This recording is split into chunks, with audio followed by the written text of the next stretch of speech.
Hosting for the Dice Tower is generously provided by Cool Stuff Inc. Cool stuff in stock at coolstuffinc.com. Thanks for your support. The Dice Tower, episode 445. Dexterity Games.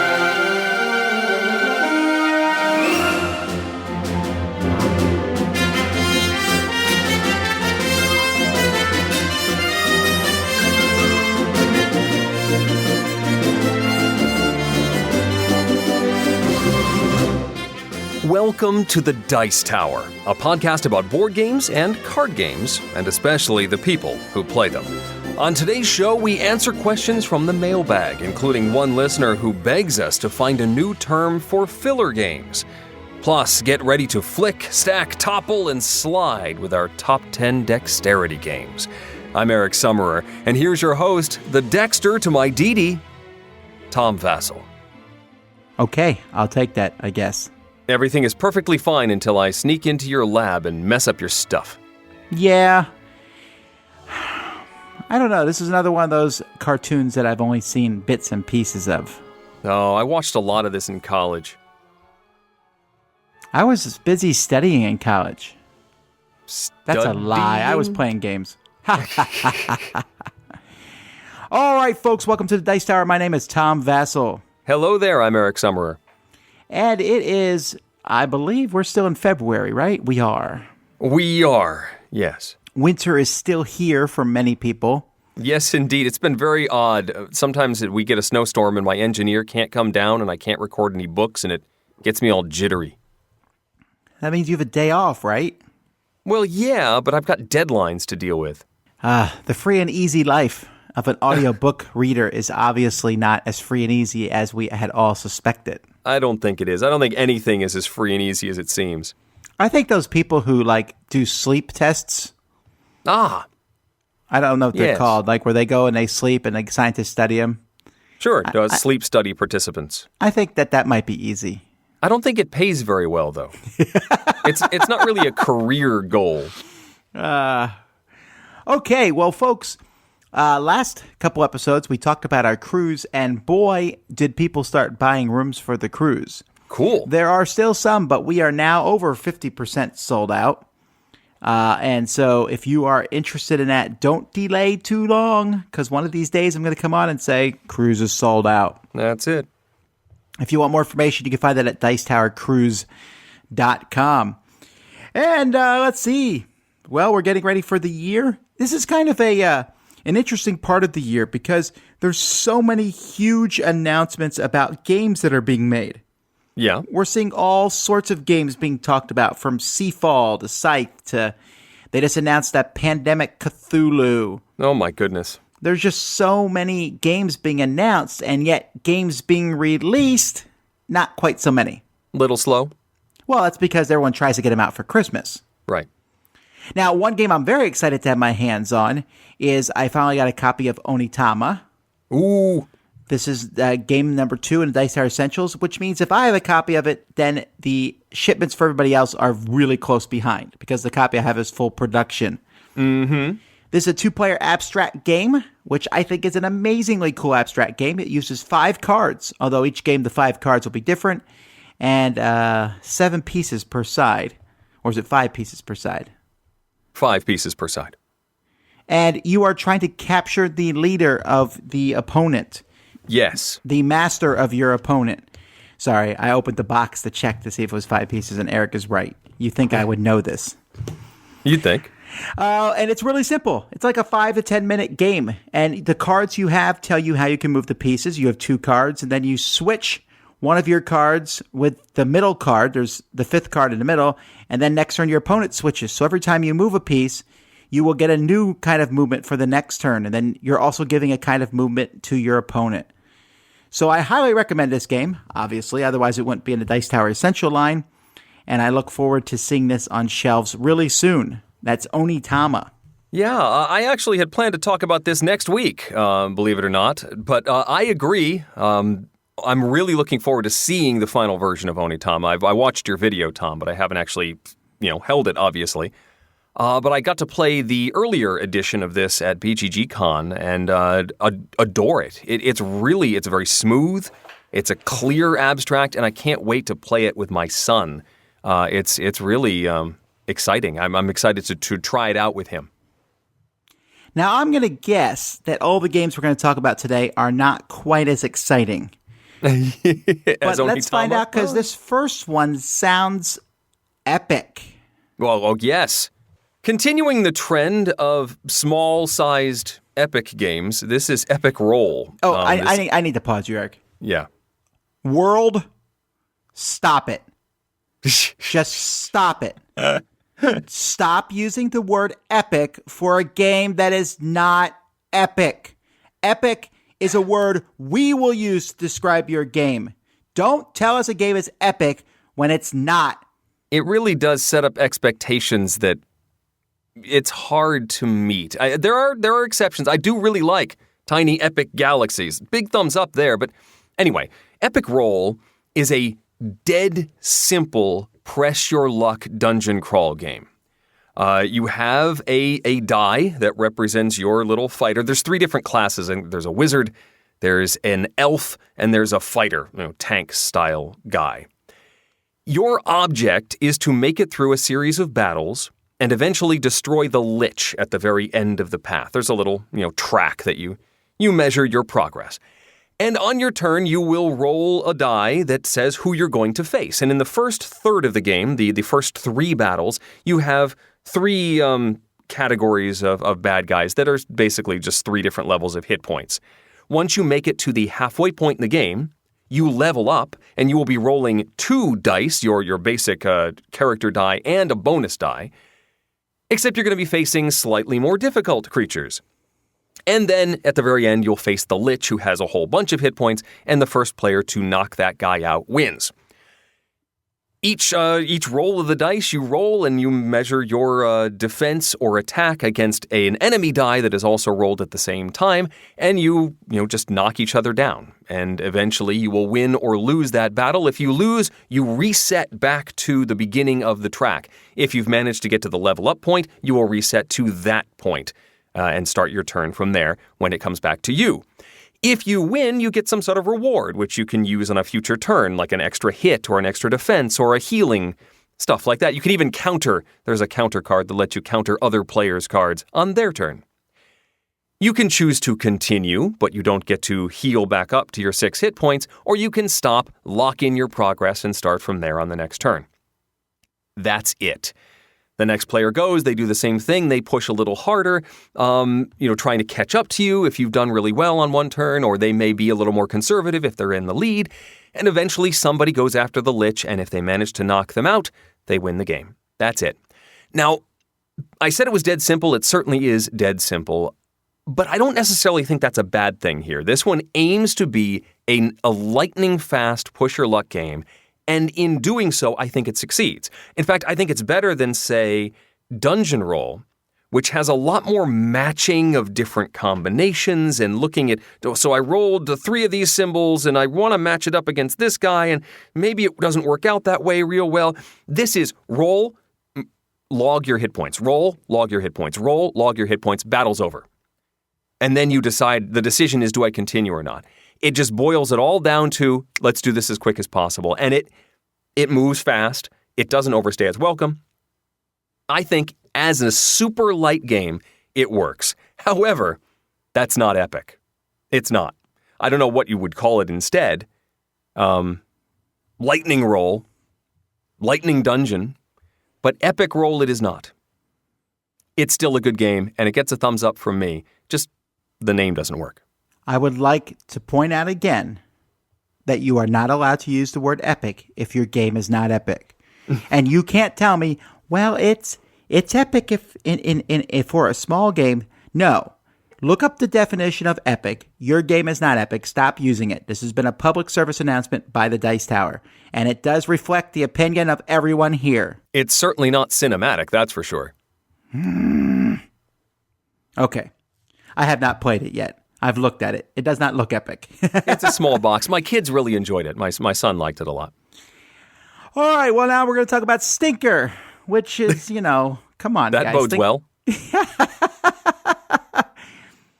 This game is pretty simple. It's a party-style game. There's a pile of letters, a lot of letters. Everyone gets 2 wild letters, and then you get a pile of other letters. You're going to pull them from the middle. Someone will ask a question, think apples to apples, and then you type out the answer with your letters. You make some sort of answer. When you're done, the judge will pick the funniest or the best answer. Then you'll pass all your letters to the next person and keep doing this until someone gets enough points and wins. That is the game. It takes a game like Why Did the Chicken or Say Anything. Those are games where you can write anything, right? It's the exact same thing as those style games, except here it gives you the constraints of the letters that you have. I'm not sure that makes it better. Okay. I mean, I guess it gives you more focus as you look at your 7 vowels and 3 consonants or whatever the combo is. And I mean, you do have 2 wild letters, so you can make pretty much any short word that you can think of, probably, with the letters that you've gotten. But sure, that's going to be hilarious, but I don't know. It feels too constrictive for me. If you want a game with creativity, why shackle people with the letters that they have? It almost feels, I mean, when you have like letter restrictions, that's usually a serious style game like Scrabble. This is not supposed to be that way. I don't know. I guess what I'm saying is I don't think this game does anything that other games don't do. It's not bad by any means. It's just that it doesn't excite me even a little. So that's the party game Stinker. I'm not going to make any kind of, I mean, I want to make the obvious joke, but the game isn't bad. It's just not special. There was a word game very similar to this from Guerrilla Games that I remember enjoying, where you had a hand of letters and you were trying to do some sort of apples to apples matchup, but there was a speed element to it, so you were trying to come up with something as quick as possible, and I remember liking it. So maybe that's the difference here. Anyway, let's open the vault for my next game. This is both a classic and a relatively new game because it was recently re-released by Yellow, and that is Mexica, the Cromer and Kiesling action point game, part of the original Mask trilogy, if you remember those, that included Tikal and Java. Mexica is a game where you are developing an island. You've got this big map, grid, not a hex grid, an orthogonal square grid island, and you are placing tiles that represent canals to sort of split up this island into clusters that you were trying to match up to scoring tiles. You've got like a bunch of scoring tiles that have specific numbers on them. So you may have a 10 and an 11 and a 4 and a 6, and you're trying to create sections of these tiles surrounded by water that are exactly that size. And once you do that, and you've got your little dude there, you can claim that as a founded section, which is now worth points. You will score points for founding it in the first place. And then you can develop that section by putting your pyramids on there, spending action points to put your pyramids on. So it's both a tile-laying game and an area control game. And you're spending your 6 action points each turn, moving around the board, placing pyramids, placing these water tiles. There's even this cool mechanism where you can hop on bridges. You build a bridge, and then that gives you all sorts of maneuverability around the board because you can move from bridge to bridge for only a single action point, including around the outside of this island. I hadn't played Mexica in some time. And again, this was the Rio Grande edition of the game, although there is a brand new one that I haven't taken a look at yet. And I really enjoyed coming back to this game. This is a fun one. And that combination of the area control and the action point allocation, the tile laying, there's a geometry aspect to this. How do I make this fit? How do I get this size grouping of tiles to work given the actions I've got so that I'm still there to found the territory and keep the other players out positionally, or I only have so many pyramids left. How do I maintain my control of this section that's worth a whole bunch of points? I loved it. Had a blast and would like to play again in the nearer future than the last amount of time in between my games of Mexica. Thumbs up. What did you think of the meanness factor? It's a pretty mean game. It can be, yeah. I mean, you can swoop in and steal stuff from people, but then they swoop in and steal something from you. There are lots of opportunities. There's tons of stuff to do And this is the classic example of having a whole bunch of things you want to do, but limited action points in which to do it. So I didn't feel like it was overly mean, any more than any other area control game. I don't know. It feels pretty mean to me. But I like it. I really do like it. And it's a really beautiful looking game. Yeah, so you've seen the new yellow version, right? Yeah, the new yellow version's really nice. Is it good? It is. All right, well, sometimes people say, don't you guys wish you were in the same gaming group? Tom, you're in Florida. Eric's in Connecticut. Yeah. And, well, it's kind of like Eric's in my gaming group. Because he's on my iPad. Yeah. So I got One Night Ultimate Werewolf, which is actually called One Night Ultimate Vampire. Now, Ted Alspach and Bezier Games says that this is not One Night Ultimate Werewolf. But it is. It has some minor differences. And I know it is because the app for it is the same thing now. It's just called like One Night or something. Yeah, okay. And so you can select everything to hear Eric yell at you. So if I'm feeling like Eric needs to yell at me, I can actually use this app. He also says really weird random stuff sometimes, which is, I think, partially an inside joke I don't understand, which makes me think we're recording the show. Yes, so it's Ted asked me to record a whole bunch of random phrases, and I think it's a setting you can turn off. I must find this setting. So anyhow, One Night Ultimate Vampire is a game in which at least one person's going to be a vampire. You have these tiles, and you can play with as few as 3 players, and you can play with more than that. Actually, I forget what the upper number is. I won't play this kind of game with more than 6. And each person has a roll card randomly given to them, and there's also some roll cards in the middle of the table face down. And you also, in this game, get a token. And most people's tokens are, I forget what they're called now. Like, they're okay, fine tokens, unhurt tokens, you're okay tokens. Eric, help me out here. What are these tokens called? Marks? Yes, but they're marks, but what are the good ones called? I don't know. Yeah, it's some generic term. Okay, so you have generic tokens, but some people will have special tokens. And at night, each person, or not each person, but several, there's actually, now there's a dawn phase and a night phase. The dawn phase is actually a good chunk of the game, where everyone's going to close their eyes, and you might, like if you're a vampire, the vampires can pick someone and give that person, take away their generic mark, and give them a bitten mark, so now they're a vampire too. Ha ha ha. Except that no one knows that this mark has changed place because these marks are face down also. And there's a priest who can heal somebody's mark, so he can turn someone's mark into pureness and holiness. And serves people who can switch marks. And then there's after this dusk phase is over, everyone looks at their token to see what it says. You're like, oh, I've been bitten. What do you know? And then there's a night phase where you can switch roles, and there's all sorts of things happening depending on what role you are. Some roles let you switch, some roles let you look at other people's roles, and then you wake up. Everyone looks at each other and starts accusing each other, and after a preset time, the app has 5 minutes, but I put it down to 2 minutes because 5 is just too long. Okay. Everyone points at somebody else, and if you point at a vampire, then everyone but the vampires wins. And if you point at a human, then the vampires wins. Unless no one's a vampire, which is possible because they might all be in the middle. And in that case, if everyone points at only one other person, so it's like a tie, then everyone wins.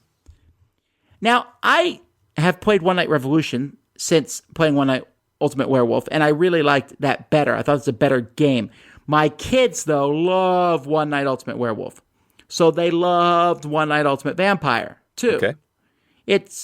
But it's really just a minor variant on the werewolf. Yes, there's these mark tokens to move around in the middle, but it's not that much different, and that's obvious because you can mix and match them.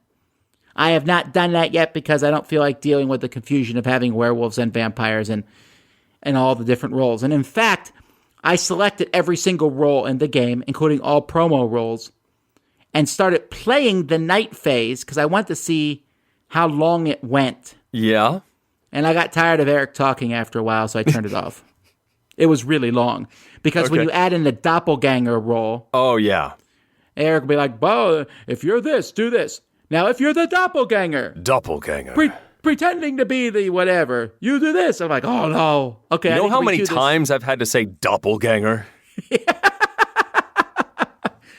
I'm guessing for apps like this, you've said statements you never have said before in your life. It's true. And also, some of the mechanisms you just explained is the first time I've heard how the game works, because just recording the audio, I don't necessarily understand the game. I just know what I'm supposed to say to run it. Oh, so you haven't played this yet? I have not played Vampire, no. Okay, but you play One Night Ultimate Werewolf. Yes. Okay, it's the same thing except you have these marks. So, for example, if you're bitten, it doesn't matter what your role is, you're also a vampire. And sometimes there's the one I liked was there's a disease, and a disease can give someone a disease marker. And if you're a disease marker and somebody kills you, then only you win. Huh. Things like that. Okay. Or maybe only you lose. I forget. Whatever. There's different things. And I like that. That's interesting. Although like any of these games, start out with some rolls and add in one or two and then switch out maybe one at a time. Yeah. Don't try to get too crazy in these games because it will get that crazy.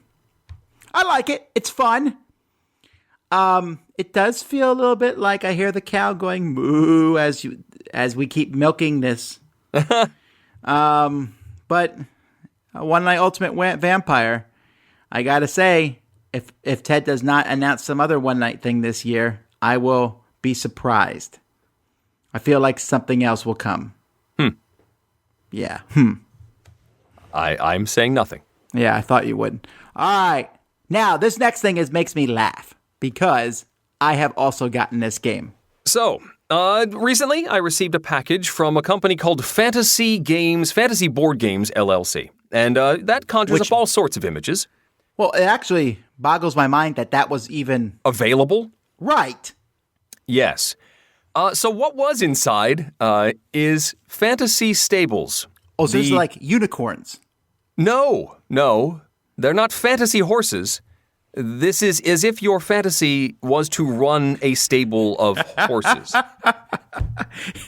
Have you ever had the fantasy, guys, of getting into the deep economic factors of running a horse stable? Well, then this is the game for you. If you've always wondered how much money could I lose owning a bunch of horses, this is the game for you. So in fantasy stables, you are running a horse empire. And it is a roll and move game. And what I find fascinating is that nowhere in the rules does it say, on your turn, you roll the die and move your pawn in a clockwise direction, because they just assume that that's how every game goes. Because there's no other way this game could possibly work. So this is a roll and move game? Huzzah. You roll the die, and you move around the board, and then various events will happen. You may have an auction for horses that everyone participates in, so everyone is usually involved in whatever goes on. There may be a sale or an opportunity to sell one of your horses. You will start out with a certain number of horses, and they all have random values. You've got yellow horses, red horses, and blue horses, and they are given values at the beginning of the game that they're face down. And anytime you acquire a horse, you're given another random value for that horse. Then you have tournaments. You may enter a tournament. There's orange tournaments that the yellow and the red horses can enter. The yellow horses sort of level up as you enter them in tournaments, and they get more value. And the red horses, they don't get any better, but they get a +1 to the die roll because these tournaments are die rolls. It's just a single die roll. You have to throw in your money. So it's really a gambling game. You throw in an entry fee, and then there's a purse, and then you enter one of your horses, and there may be some bonuses if your horse has that particular discipline, or if it's a red horse in an orange tournament, and you all roll the die once. High roll wins, gets the purse. Sometimes they get a horse. Sometimes they then get to decide which of the horses that participated in the tournament gets sold, because then there's an auction. And you continue around the board paying for your horses. Everybody has a roll. And that's also determined by a die roll at the very beginning of the game. And some of the rolls in the game, receive payment when you draw an expense card. It may say you pay $500 for every horse you have to the Cindy player. And Cindy gets all this money. And others, get it whenever you go all the way around the board. You have to pay for every one of your horses. $2,500 for every horse you have, but they get doled out to individual players. But only 4 of the 6 rolls get paid at that particular point, and one of them gets paid double what everybody else does. I can't figure out why that works, except that maybe that guy doesn't get any of the expense card payments, and then other rolls get more of the expense card payments, but I'd much rather have a guaranteed payout every time somebody goes around the board than I would to hope that my cards come up in the deck. The best part is that they don't tell you when to end the game. They say play until you're sick of it. Or really, they say, play until you decide to end it. You could play to a certain amount of money or a certain number of times around the board. But everybody is moving around the board at different rates. So one person may go around through 4 laps around the board, but somebody's still on year 2 or year 3.6. Then you have to total up all of these tiny little cards because you've got the values for all the horses, you've got all of the money that you've acquired throughout the game and all these little bonus cards, and then the blue horses, they can earn you lots of money and enter blue tournaments, but then they could get lame, secretly lame. You enter them in a tournament and they could get a little card that says, oh no, he has a broken leg, and then you can try and sell that horse or send it off to pasture. I have to admire that they tried something different than just a straight-up roll-and-move game, but it's a pretty heavy economic overlay on a roll-and-move that boils down to a whole lot of luck-filled die rolls. How fast you move around the board, what you happen to hit. If you hit all the expense cards and somebody else hits all of the blue tournaments when they're the only ones that have gotten an auction on a blue horse, it was painful. But everyone enjoyed watching us all suffer through it. I saw Fantasy Stables whining on Twitter about this. And unless the only reason to own this game is if you are a rabid horse fan, because I think some of these expense cards actually have a real-world counterpart, and they actually relate to real things that you would be dealing with in running a horse stable. We didn't care. We just skimmed through the flavor text and jumped right to, oh, Cindy, $500 per horse. Other than that, it's not worth it. Don't do it. Man, I am so excited about this game. I will not let Eric's bad review put me off it. Okay. You wait, folks. A glowing review is coming from me. I'm seriously thinking of making this one of my 6 video reviews for the year. Well, that would actually save me the trouble of doing it myself. All right. Well, so, I mean, I'm still mind-boggled that the name Fantasy Game Company exists. Yes. And this is one of those times where they sent us the game, and I'm thinking, these people did no research. They did no research about board gaming in general. They would know that their name is close to Fantasy Flight. The name Fantasy itself conjures up all sorts of images and not real-world horse racing. Not even racing. It's dressage. What's their next game going to be? I know. Well, actually, there's a Fantasy Stables Junior Edition. Oh. Maybe that's the one I got. I don't think so, but we'll see. No, probably not. All right, let's talk about Sly Dice. Ooh, Sly Dice. Sly Dice is kind of a mixture of Liar's Dice and Yahtzee. What it is, or I'm sorry, and maybe Texas Hold'em Poker might be a better term. Oh. In the middle of the table, there's going to be some things that you're trying to get, like 4s or 3s or a straight 1, 2, 3, 4, whatever. And in each round, you roll 3 dice in the middle of the table. Those are everyone's dice. Then you roll 3 dice behind your screen. If you want to, you can re-roll the dice behind your screen, but you have to put a die in front of your screen. And then you can re-roll again, but you have to put another die in front of your screen. And, well, that's all the re-rolls you're getting, Buster. Right. You then tell people which of those things in the middle you've accomplished. Like, oh, I got a straight. You guys can see the 2, 3, 4 out there, and I have a 1, 5, and 6 behind my screen. Yeah. Eric says, because Eric is an untrusting cretin, he says, Tom, you are a liar. I would say that, yes. He would say that. I would reveal, and lo and behold, I am a liar, because that would be super luck for me to have rolled that. And so I get no points. Had Eric not called me out for being a liar, I would have gotten the points that are written for getting it straight. Let's say it's 20 points. And I also would have revealed my things and said, yes, I was a liar, ha ha ha, and no one called me out. So therefore, I get a liar card. Mm-hmm. However, if you call somebody out and they were not lying, you get a card of basically, I forget what it's called, but it's like an untrustworthy card. You jerk, I was telling the truth. Interesting. And at the end of the game, the number of these cards you get are good or bad points. Right. So that's the game. It's okay. And that's me being a little bit more generous, I think, than I should be. I actually am like, on the game. And I'll tell you why. Because the rolling 3 dice behind your screen and having 3 out there is really not that tricky. Let's say the 3 dice in the middle are 4, 4, 6, and I say, Eric, I got it straight. And he goes, well, obviously that's a lie because it's impossible to get with the ones that are out there. Well, unless it's a smaller straight. Right, or there's a 4. No, it has to be, the one I'm thinking of is 1, 2, 3, 4, 5, 6. Okay. Or there's a 4 in the middle of the table, and I show a 3 and re-roll my dice, and then I put out a 2. I'm like, all right, I have 4s, Eric, and I'm going to get 8 points for these 4s. You get 4 points for each 4. And Eric's like, whatever, just take it. I don't care if you're lying or not. Because it doesn't really matter that much.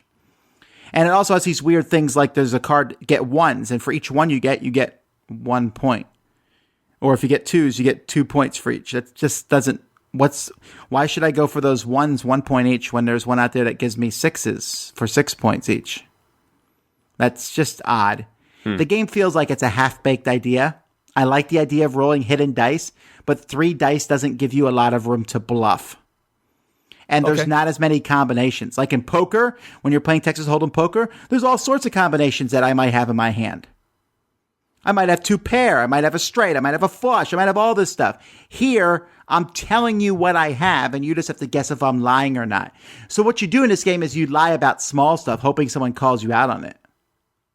Or hoping that no one doesn't call you out on it, and then you can be like, yeah, I lied, I got an extra card. It's okay. I think the idea is great. I'd love to see a developer take a crack at this game and make it into something better, but that is Sly Dice. Mr. Vassal, Tom. any truth to the rumor that Nothing Personal is just a reskin of Click Clack Lumberjack? Why are you so mean to your co-host? All right, best food, Origins or Gen Con? And now the Dice Tower will authoritatively, definitely, possibly, maybe, answer your questions. Tom, which way to the bathroom? Long ago, says one of our listeners, the Dice Tower championed the cause exterminating a prejudicial genre misnomer. Today, thousands of gamers use the positive term Ameritrash. I don't think they do, but okay. Shut up, Eric. Rather than the long-standing degrading Ameritrash. Thousands seems slightly generous. I'm going to go with, if my count is correct, I like think 16. we're at 4. Oh. 22. Okay, but he's asking us to do this again. So to change those 4 people's minds, I despise the term filler. I came into the hobby a year and a half ago, and for a while thought it was a purposely derogatory and implied that a game had no substance. To me, it immediately brings to mind the worst tracks on an otherwise good album or a bag of peanuts when you're hungry and would rather have a steak. I like eating peanuts while I'm waiting for the steak, but all right. Most of my gaming is done with my wife in an hour after chores and before bed. It's pretty occasional to get to play a meaty game with multiple players. So they like playing these games that can be set up in 5 minutes and played in 30.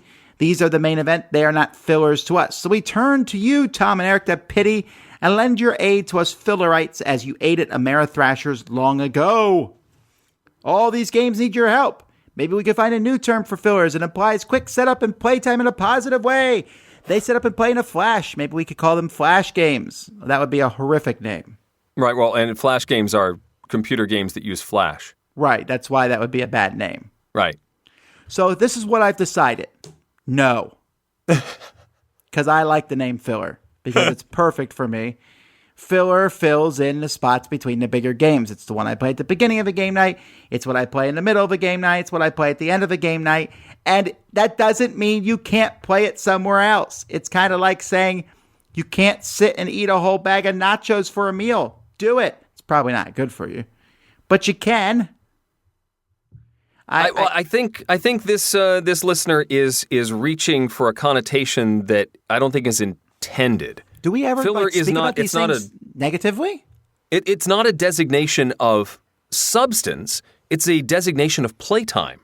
It fills the time in between larger games while you're waiting for another group to finish. You need a filler to take up that amount of time. It doesn't mean that it's not a deep game. It doesn't mean it doesn't have decisions. It doesn't mean it's not good.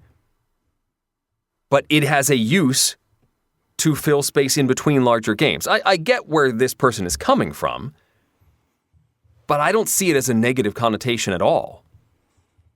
I don't know that we've ever used it as a negative connotation unless it's a game that purports to be epic and it's not, then I'm going to call it filler. That's it. From now on, I'm calling all these games, I'm substituting the word filler anytime a game has epic in the title. But what about epic filler? That's coming this fall, right? I'm going to call it filler. Essen 2016 epic filler. But it's going to be Tiny Filler Western. And filler Tiny dice. epic filler. That's it. I'm doing it. Good. So some good has come out of this email for sure. Yeah. No, I think he's just he or she is reaching for something that I don't think is intended. Recently, David has argued with a friend who's also an avid board gamer if board games are absolutely unique in the hobby world. My view was very simple. There are many hobbies out there, and many of them are very awesome and good to pursue, but I feel that board games are special in a way. There are hobbies for collection, like stamps and butterflies or shoes. There are hobbies where you try to experience new experiences, like video games and traveling. There are hobbies for social interaction, like book clubs, geocaching, augmented reality games. There are hobbies to enhance yourself, like sewing your own dresses, or fitness stuff, or learning to play an instrument. But I feel that no other hobby is like board games. It's like its own category. When I buy a board game, I buy an experience in a box. But not only one, I buy many, many, many different. I can pull out the same pieces of cardboard with many different people and have vastly different experiences. You can collect board games. You can specialize in genres. You can create your own. You can pimp your copies. And best of all, the best board games can be taken from the shelf, put on the table, and played in a few minutes. It's like various different social interactions strung together by playing pieces and a few pages of rules that we all agree to abide by. It binds together all types of people in all ages, and a dress will maybe only be worn once, for a wedding or what have you. But a board game? One day your children might inherit your copy of Thunderstone Advance to slay monsters for years to come. What are your views on this? My friend tones this down and says that board games are like any other hobby out there, but I feel it's a whole category all on its own, that no other hobby rivals it in versatility. Am I as delusional as he says? Yeah. I'm not going to say delusional, but okay. As much as I love board games, I'm not sensing that they're like so unique.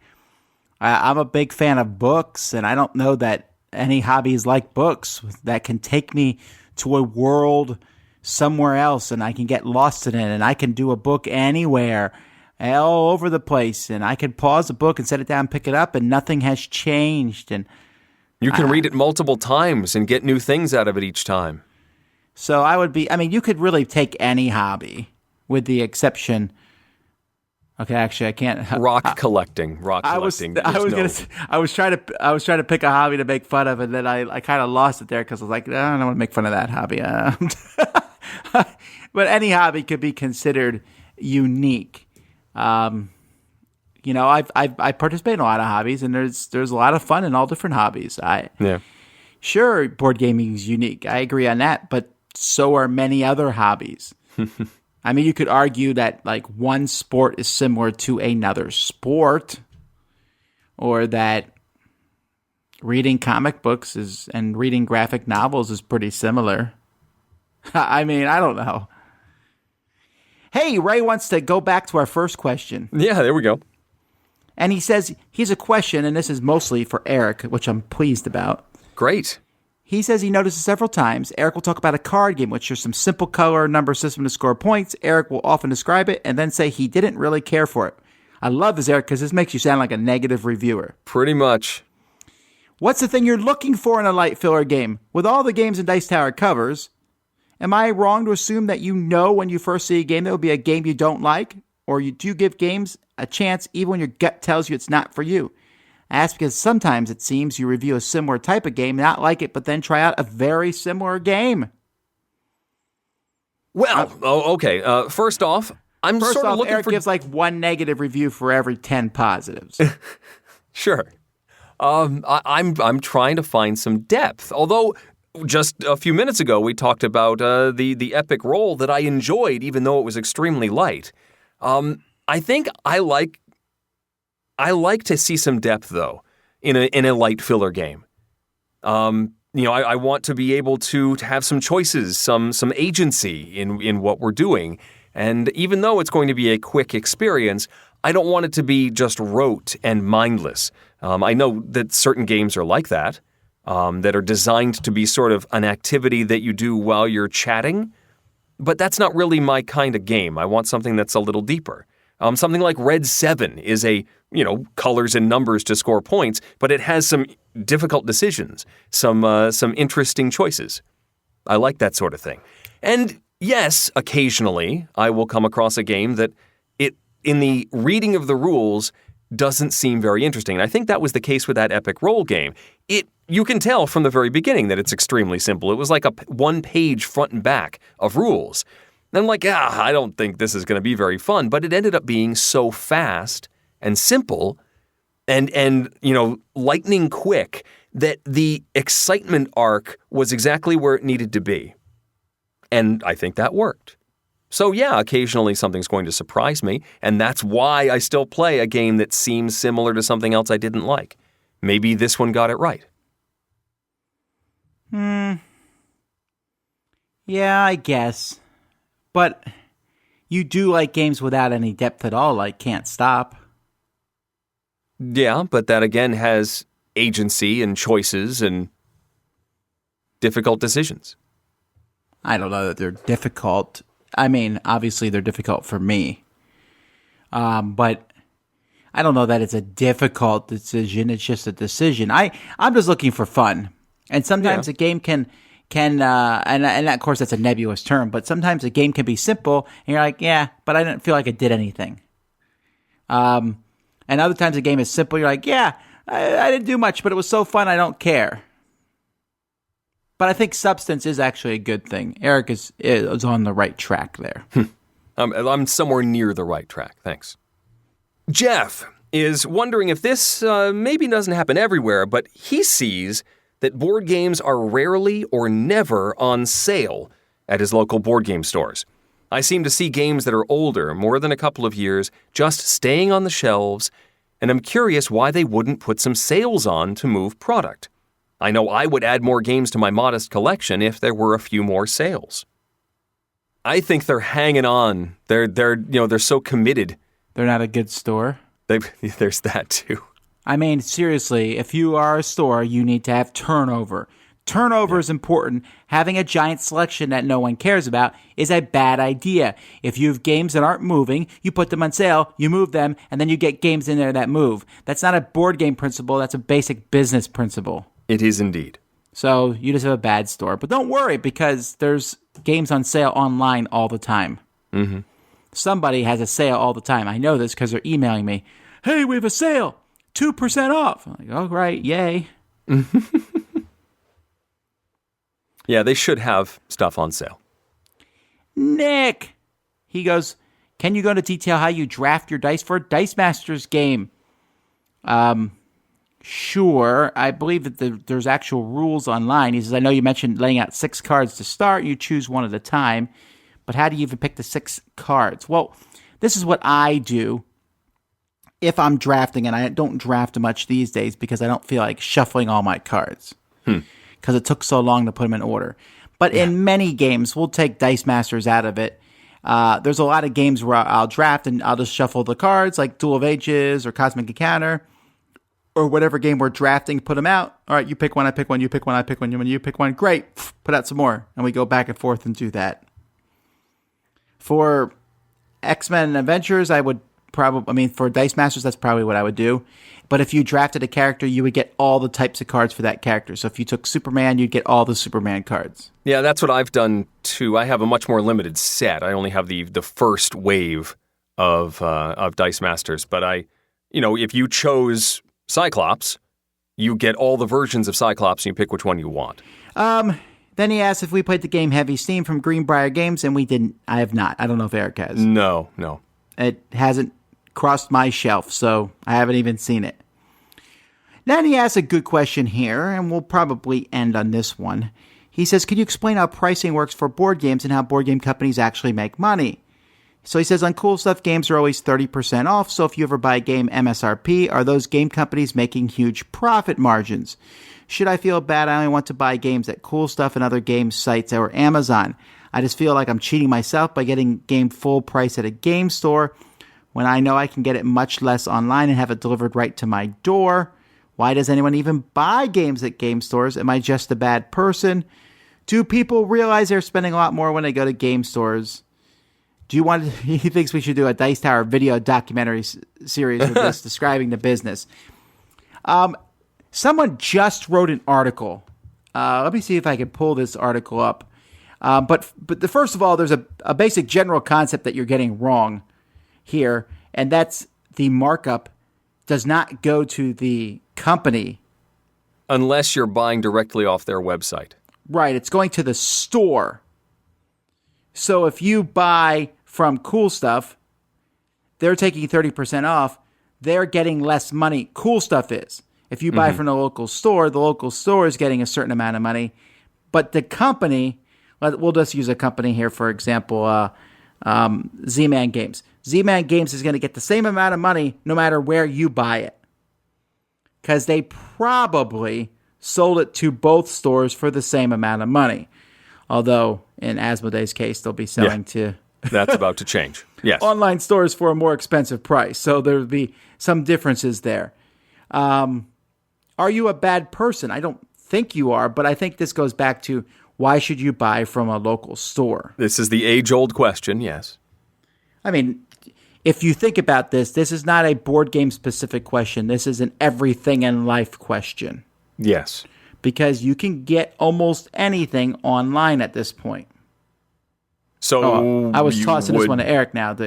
Sure. Well, I mean, you're supporting the local economy. You're supporting the business that's there. Any services that business provides, you get it immediately. I mean, even if you get expedited shipping on something, or you've got Amazon Prime or something or other, you're still waiting a couple days for the thing you order. If you need a gift immediately, if you need a game for game night right now, you will shop local.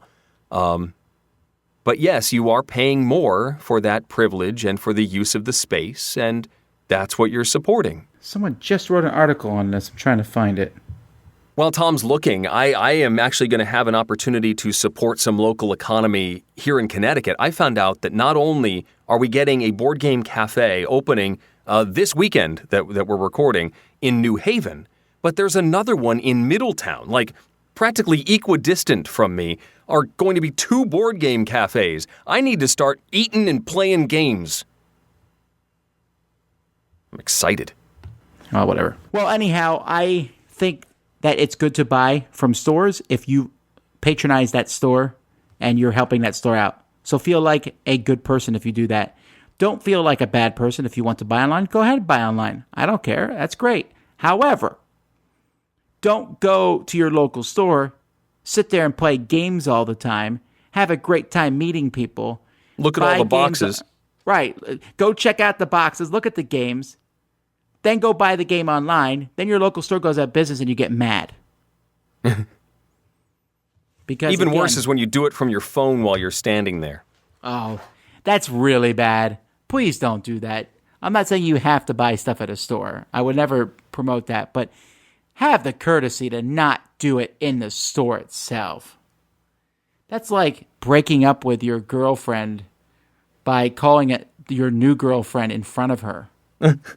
Hello, Susan. You want to go out? Oh, hang on a second, Martha. We're breaking up. No, it's the opposite. It's breaking up in front of the old girlfriend by calling the new girlfriend. Hey, honey, watch this. Doot, doot, doot, doot, doot. Hi. Anyway, we should move on. It's a Dice Tower Top 10! The Dice Tower's Top 10 list is sponsored by Cool Stuff Inc. Cool Stuff Inc. Cool stuff in stock at coolstuffinc.com. Huzzah! Huzzah indeed. Now, I want to make something clear here. In the future, we're going to be doing a top 10 list of action games. There is a slight difference between action and dexterity. I should listen to this, yes. Yeah. Well, one of the games Eric put on his honorable mentions is more action. Action are things like, remember that game Crossfire where you're shooting balls at the other person? Sure. Or action is, the first person to do this. Dexterity is more of a... Action is more of a, I don't know, there's like a toy thing involved with it. Okay. Maybe that's a really bad differentiation. Maybe we're not going to do a top 10 action games in the future. Yeah, because I think a game I have pretty high up might fall into that category. Yeah, and then I just realized one of my games probably falls in that category either. So forget I said any of that. I will. Now, here's But the they deal here, won't. folks. I really think this is when I was like, dexterity. Yeah, okay, I'll research that. And boom, I had my list done in like a minute. This is such an easy category. There are so many games that didn't make my list. Like the one my son plays with all the time, a Tactics. Yeah. Which is now expensive. It was, I believe they did Superheroes, Star Wars, and Transformers. And these were things that shot missiles at each other all over the table. And did Eric not put this in his list? Neither one of us put Looping Louie, but we're mentioning it because we'll get yelled at if we don't. Or Looping I Chewie. considered it. It's shortlisted.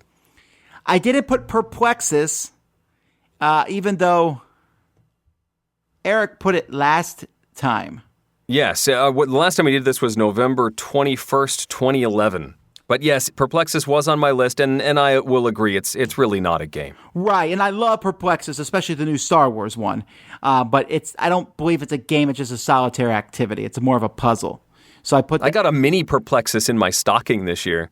It's the original Perplexus, but it's like a quarter of the size. It just fits in the palm of your hand. It's kind of cool. Wow. Doesn't that make it harder, though? It's pretty tricky. I mean, like you hit a seam of plastic, and it's a lot harder to move the ball around it. Wow, that's kind of weird. All right. I mentioned Fubi in our last one. I like that. Hamster Roll. Dancing Eggs, which is where you're running around a table, so that falls into the action game thing. Yes. And Way Kick, which is kind of like a home version of air hockey.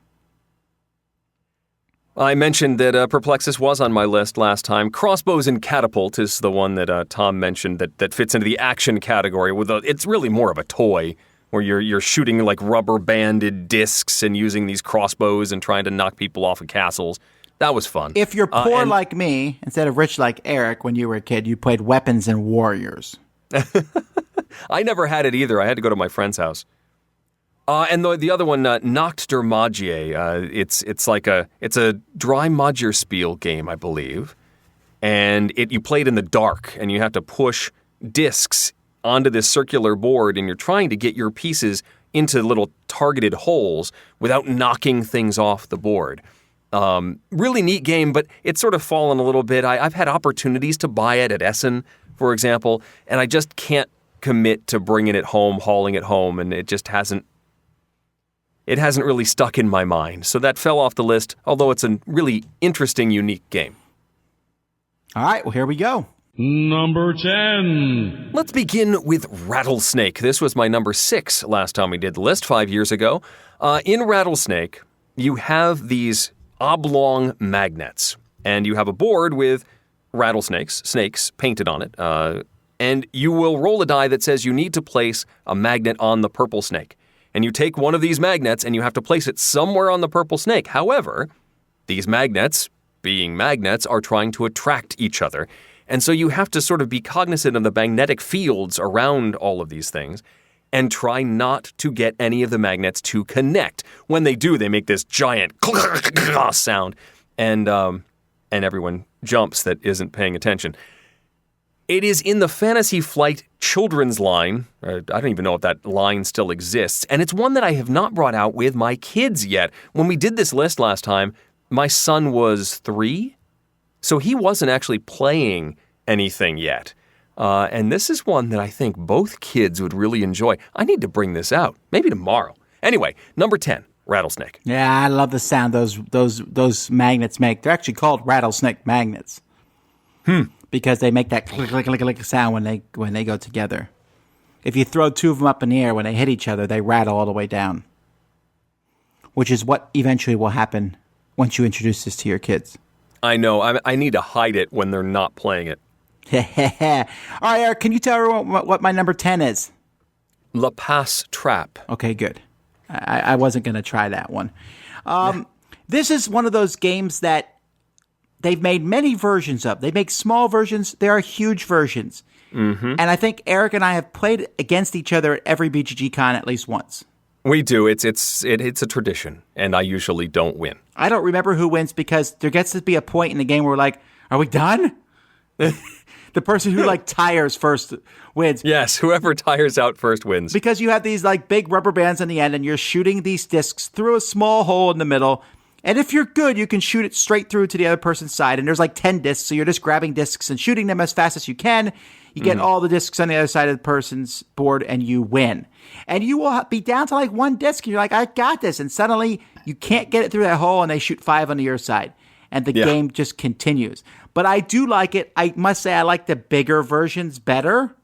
Yeah. But Blue Orange has an NHL themed one, a couple of other sports themed versions. Yeah, but it's fun. And I have to give it that. It's one of those games when I see it, I'm like, yeah, let's play it. So I would have to put that on my list, I think. Yeah, this one was on my short list as well. But it's not one I own. It's one that I play as we walk by at BGG Con. It is a lot of fun, though. I think Fast Track is the English title for those blue-orange versions. Number 9. My number 9 was an Essen acquisition. I do not believe this has come out in the United States. It's called Geister Eye, or Ghost Egg, and it involves a fabric ghost that swoops down on a foam egg, and you pick up this egg, and then you have to do something silly based on a die roll. You have to maybe go under somebody's legs or spin around or walk across the room, and then you drop the egg with a nice little sweeping motion of your hand, and you earn points based on where that egg lands. If the egg falls, of course, you don't get anything.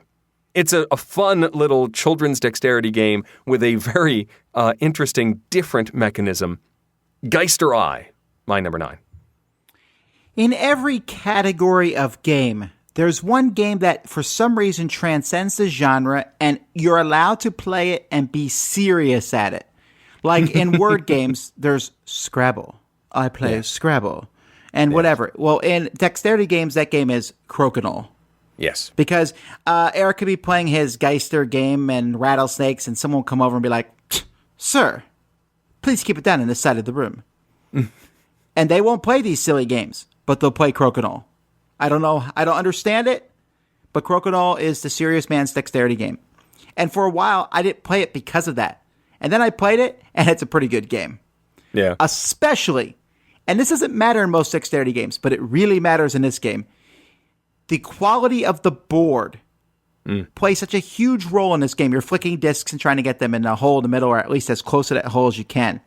And I've played on boards where the surface was as smooth as glass. Mm-hmm. And I played on boards where it was not. And you really can tell the difference. In fact, I'm a huge air hockey fan.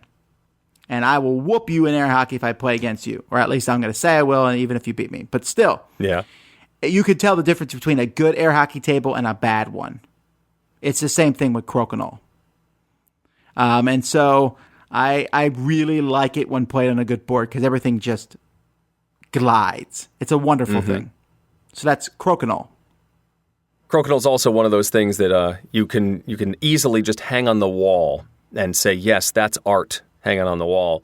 It was my number 11. I almost put this on the list. It is a lovely game. It's not one I own, but it's one of those that's always on my bucket list to to acquire a board at some point and make it an heirloom copy. Number 8. Number 8 was a total surprise at this past year's Dice Tower Con.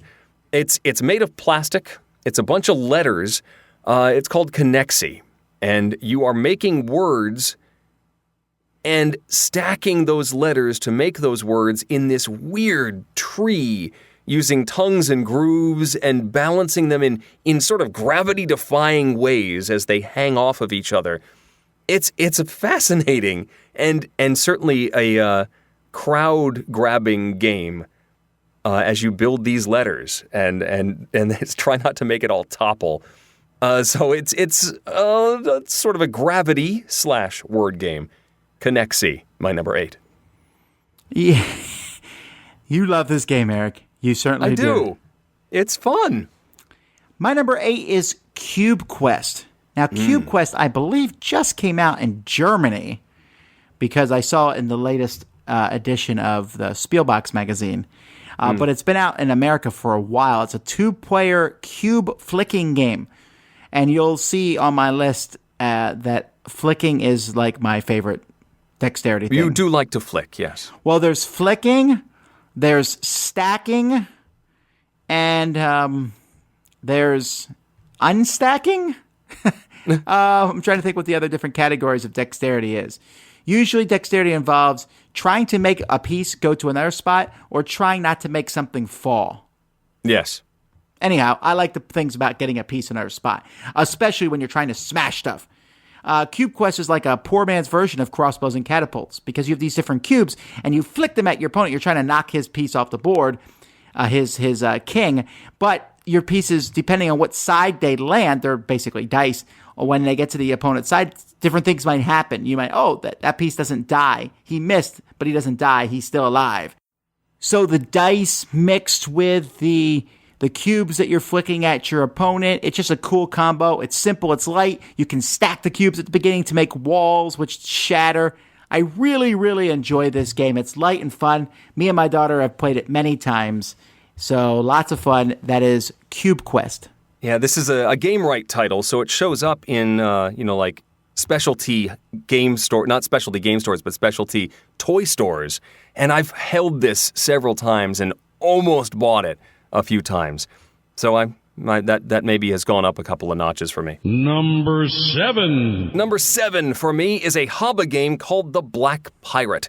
This uses nasal aspirators, or little rubber bulbs, to blow pirate ships across the board, and you're trying to get to different islands and not knock yourself over. It takes some practice to do it, but it is a lot of fun, especially once you get good at it. A couple of good puffs of this thing can send a ship. If you do it right, you can move all over the board with a certain amount of precision. It's big.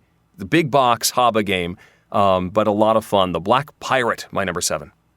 My number 7 is a tie, and normally, I have to pick one of these games, but they're essentially the same game in different ways. One is Rhino Hero from HABA, and the other is Cat Tower from IDW. Cat Tower, you're stacking cats cards in a pile, try not to fall. Rhino Hero, you're stacking a tower made of cards and try not to make the Rhino superhero fall, or the tower fall in general. Both use folded cards. Both are a lot of fun. Both are cool dexterity games, and the fact that many dexterity games are extremely heavy. But these are very light, easy, portable, and yet still provide a lot of fun. So that's Rhino Hero and Cat Tower. Number 6. My number 6 was my number 3 5 years ago, and that is Capitan Wackel Pudding. It's a game where it's a pick up and deliver game, actually. You're going to different islands, picking up blocks in different shapes, very large blocks, and moving the ship around, and you can only touch the ship, even though all this stuff is stacked on top of it. And you're trying to move around the board and get to your destination without causing the stuff to fall. There's a certain amount of humor, both in the design of the board and the action event cards that can come up. And you're transporting coffins and video games and stuff. It's goofy and very difficult to find at this point, but I really, really like it. Capitan Wackel Pudding, my number 6. I think you just like saying the name. That's part of it. I have another tie for my number 6, but this one actually is... They really are the same game. Yeah, it's legitimate. They're the same game, and that's Bicycle, although it's spelled Bicycle, and Roadsters, which is Roadzters. Because, hey, this company apparently likes to make you have a hard time finding their games. Yeah, good luck. These games are a flicking game, but it's one of the most unusual flicking games, and because you're using this ball and flicking a ball on the track, but the ball has like weights inside it, so you can do weird spinning with it. And then once you flick the ball, you then place your bicycle or car on the track.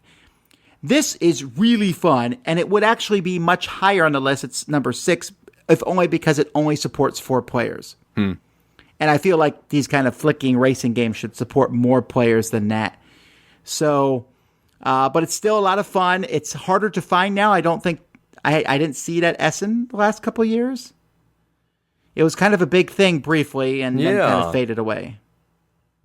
But if you can get a copy, it's fun. Bicycle or Roadsters. Number 5. We mentioned that 5 years ago when we did this list, my kids weren't really playing games yet. And I think the fact that they really enjoy Animal Upon Animal is one of the reasons why it's so high on my list now. Animal Upon Animal is a stacking game from Haba. You got these lovely little wooden animals. In fact, there's so many different versions of Animal Upon Animal now. You could combine them and make this Uber version that you probably need 2 boxes to fit it inside.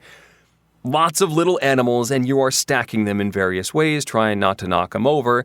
The kids love the animals, the chunky bits, and they're all shaped differently, so they have different grooves and different weight and tipping points, and it's all lovely stacking fun. Animal Upon Animal, my number 5. Yeah, this is one of those games that, I thought about, and it would be in my top 20. Mm-hmm. And what I want is the Animal Upon Animal Mega Edition. The big box?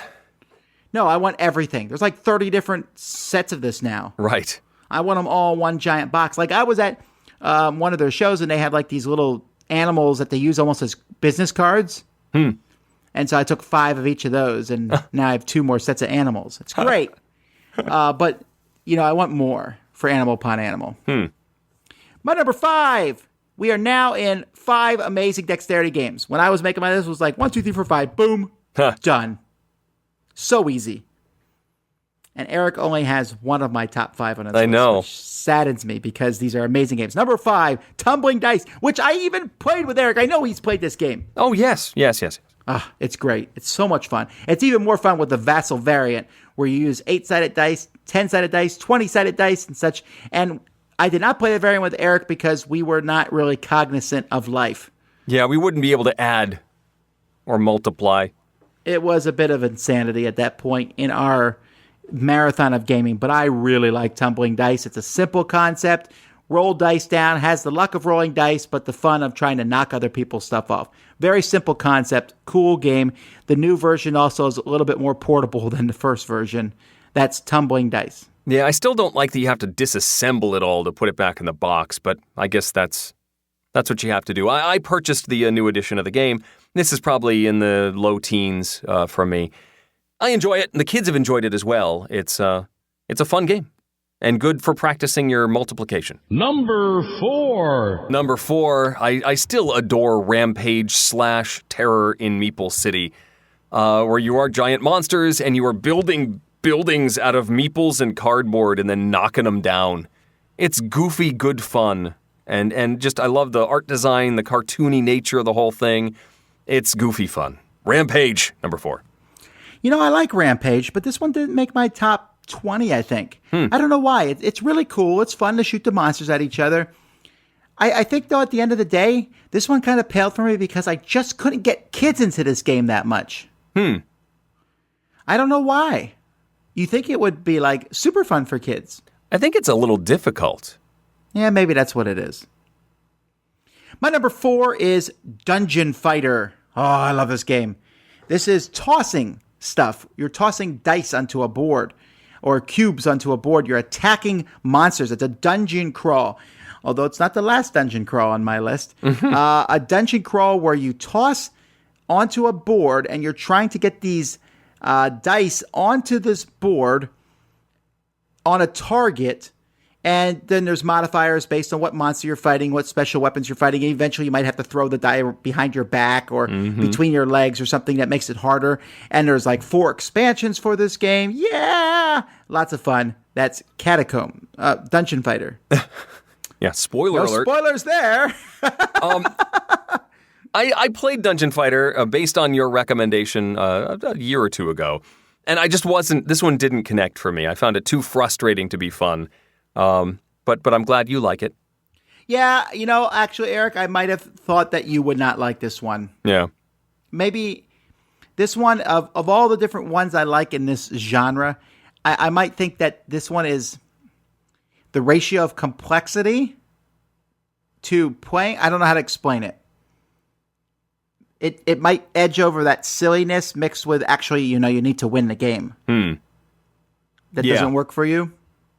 Yeah, I think that might be it. If you really want to try and win, it can be very frustrating to miss shot after shot.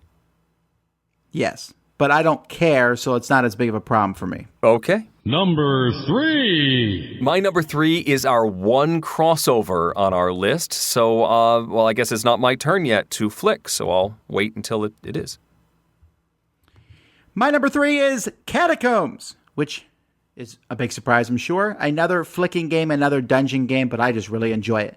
And I really enjoy the new version of it. The first version was good, but it wasn't even on my list last time, and I'm pretty sure it was out then. Yeah, it actually was on my list, which is interesting.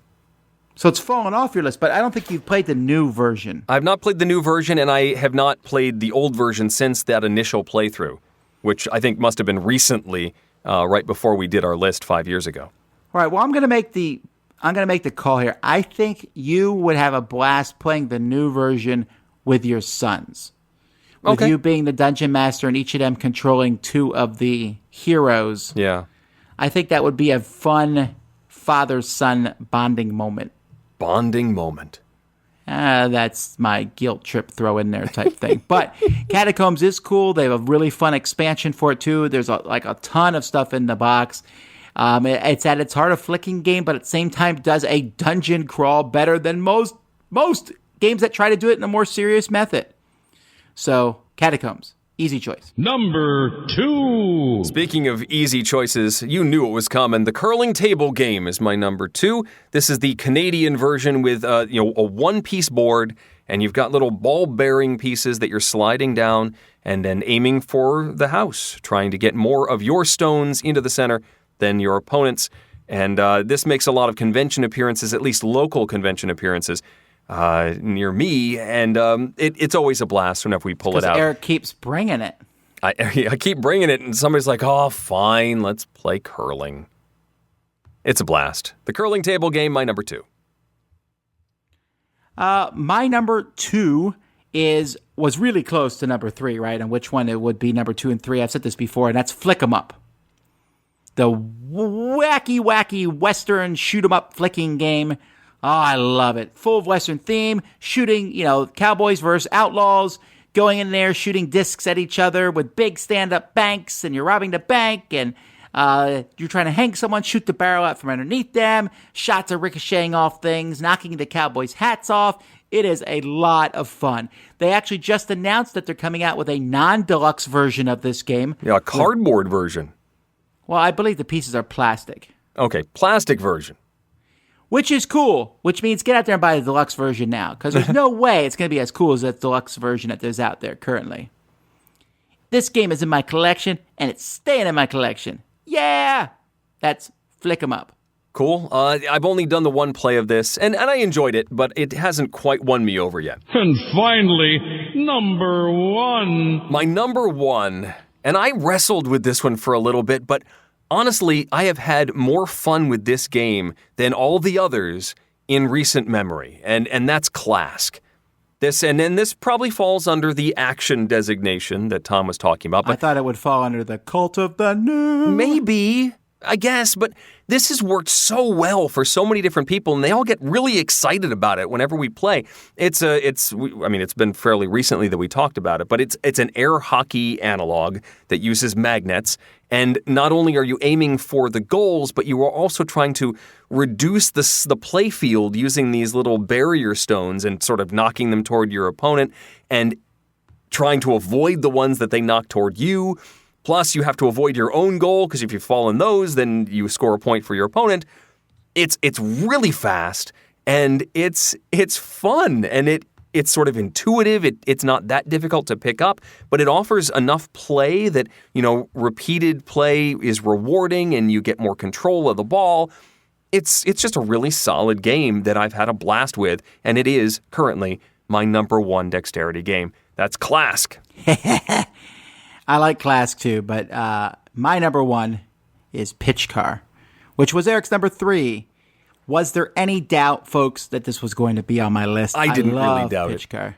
In fact, we just got a box of games from Cool Stuff, and Z got some games he needed to review, and Sam got some Star Wars stuff, and I got more Pitch Car.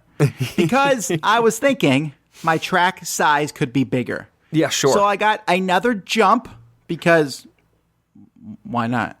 And I also got more of those long straights. I believe I now have 10 of those long straights. Oh my goodness. Pretty soon at Dice Tower Con, you will have to shoot into another room. You will get a full workout playing the game. Over the pool, down the water slide. Yes, a great Super Bowl commercial for Pitch Car. I really do enjoy the game, though, and I think one of the main reasons is because of all the dexterity games I know, this one handles large groups of people better than almost anything else. It does. And that's why, even though I think the Bicycle Roadster's ball flicking is a better flicking experience than Pitch Car, it's just, I could play 20, 30 people on Pitch Car, and everyone is watching, and everyone has a great time, and there's loud cheers when someone makes a good shot, and as long as you keep things moving, it's one of the most fun experiences you'll have ever. Pitch Car. Yeah, Easy number one. We recently brought this out with the kids at a family gathering, and yeah, I agree. It plays quickly. You get those gasp moments and the cheering when somebody makes a good shot. It's a good time, and one that the kids, I think, are going to request more often. I like it too. Well, let's see what our contributors say. Hey everyone, this is Tim Jeanette the Metal Meeple, and my favorite dexterity game goes to Tumbling Dice. I really enjoy this game. I like the interaction between the dice, where you can hit each other and move them out of the way. I've always been a fan of shuffleboard style games, and the game has just enough luck to combine with the skill to just present this great experience, and I really like playing it with even more than 4 players. So anyway, that's my pick. Hi, Greg Schlosser here, talking about the best dexterity game. Oh my gosh, it is really hard to limit it to just one game. There's so many good ones. Lupin Louie, Bamboleo, Villa Paletti, Hamster Roll. But my favorite has to be probably Crokinole, because it's a game not only of dexterity, but skill and strategy and tactics. Been around for a long time, and there's a good reason for it. Number 1 dexterity game, Crokinole. Hello, my friends, it's the Game Boy Geek here. Games that have dexterity elements that I love the most are Pingo Pingo from Yellow, where you're shooting a dart gun across the room at bears and penguins, or Looney Quest, where you're drawing on this transparency and putting it over a 2D scrolling video game looking world to try to see how well you did. But for a pure dexterity game, Clask, K-L-A-S-K, it looks like air hockey, it feels like air hockey, but it's actually magnetic. It's really cool, and in my review I did a playthrough, you actually see how this thing works. Marty and Tony from Rolling Dice and Taking Names. And Tony, we don't play a lot of dexterity games, but we did play one about 10 years ago from Hidden City Games called Clout. This was a game where it was made of poker chips, and it was kind of fantasy-based, where you took the poker chips and threw them on a table, and there were like ranged guys and melee guys, and if you got the chips close enough, they would fight each other. A really kind of cool mechanics was like a CCG with poker chips. What about you? Oh, I can't believe you picked that over the one that we loved playing in college, Super Jock by Milton Bradley. Nothing can beat that action that you got from slamming your hand down on that guy's head to make him kick those field goals. It really got you into the feelings of what it would be to be a place kicker on the NFL football team. Okay, maybe not. It was just enough to drive our neighbors down below us crazy, but Super Jock, that's my dexterity game. Hey there, this is Reuben Fisher from the Dice Tower Showdown podcast, and my pick is not Crokinole. It's a game published in 2012 by Christopher Kanzler called Riff Raff. Riff Raff is a game where players take turns placing oddly shaped pieces on the mast of a very unstable boat. Of course, you're trying to balance those pieces so they don't fall off, and there's a nice strategic element in selecting turn order, sort of like El Grande. Riff Raff plays 1 to 4, but I wish I played more. That's my pick, Riff Raff. This is Ming from Father Geek. As a pure dexterity game, Crokinole cannot be surpassed. But considering it is conceptually identical to sports like darts, golf, and tennis, I'm instead going to plug for a game at the opposite end of the spectrum, Dungeon Fighter. A game that boasts additional theme and chrome, but one which leads to riotous fun and a fantastic family game experience. See, Dan King agrees with me. Well, that's fine. He's also colder than new. All right. Now, what did the people say? Well, number 10, Looping Louie. Ah, yes. No shock there. Number 9, and this is why we haven't mentioned this one yet, because the people did, and that's Jenga. Jenga is the classic. You know, when we talk about dexterity games, someone's like, what's a dexterity game? We'll say, it's like Jenga. And then everyone's like, oh, okay. Oh, Jenga. I know Jenga. Right. It's the most popular of all the dexterity games, probably. Number 8, Tumbling Dice. Yeah. I'm feeling good about this list, Eric. Yeah. Number 7, Catacombs. Ho-ho. 6, Rhino Hero. 5, Crokinole. 4, Eric gets some love, Animal Upon Animal. There you go. 3, more love for Eric with Rampage. Yes. 2, Flick 'em Up, which also matched my number 2. And 1, Pitch Car, which also matched my number 1. Eric, I'm claiming the victory here. Yeah, I think you edged it out on that one. However, I do think other than Jenga and Looping Louie, we had all these on our list. Because the thing about the good dexterity games is they're really obvious. That you didn't hear Eric and me really kind of give each other garbage over each other's picks, because a fun dexterity game is a fun dexterity game. Yeah. And you may not like dexterity games in general, but if you do, people tend to like the same ones because they're just that much better than the rest. And I also posit that even though dexterity games can be expensive, they're worth it because they're heirlooms and they get many times more play than your heavier games. You know, like Pitch Car, I play 6-7 times a year, easy.